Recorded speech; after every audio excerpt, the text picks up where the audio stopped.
కాంగ్రెస్ ప్రభుత్వంపై మాజీ మంత్రి జగదీష్ రెడ్డి తీవ్ర విమర్శలు చేశారు. అధికారంలోకి వచ్చిన వెంటనే హామీలు అమలు చేస్తామని డబ్బా కొట్టుకున్న కాంగ్రెస్ ఒక్క హామీని అమలు చేయట్లేదని మండిపడ్డారు.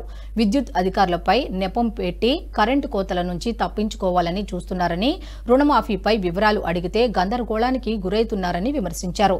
రుణమాఫీ ఒక జోక్లా కనిపిస్తుందని, మాఫీ వివరాలపై స్పష్టత లేక అన్నదాతలు ఆందోళన చెందుతున్నారన్నారు.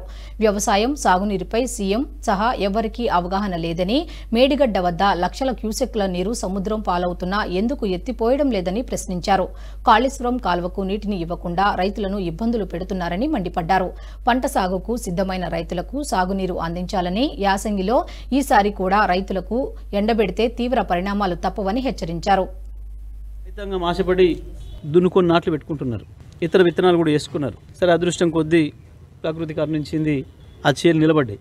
ఇవాళ పెట్టుకుంటున్న పొలాలు ఏవైతున్నాయో, నాటు పెట్టుకుంటున్న పొలాలు, వీటికి మీరు తక్షణమే నీళ్లు ఏర్పాటు చేయకపోతే కాలువల ద్వారా ఇవన్నీ మళ్ళీ ఎండిపోయే ప్రమాదం వస్తుంది. గత యాసంగిలో ఏం జరిగిందో ఇప్పుడు మళ్ళీ అదే జరుగుతుంది. ఈసారి అదే జరిగితే మాత్రం ప్రభుత్వానికి తీవ్ర పరిణామాలు ఉంటాయి.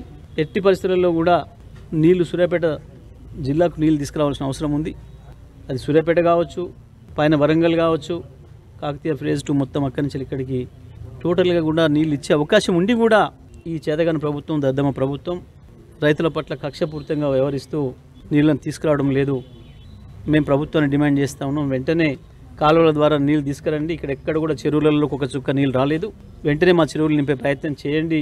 లక్షలాది క్యూసెక్ల నీళ్లు ప్రతిరోజు సముద్రం పాలవుతున్నాయి, గోదావరి ఉప్పొంగుతుంది, ప్రాణహిత వస్తుంది.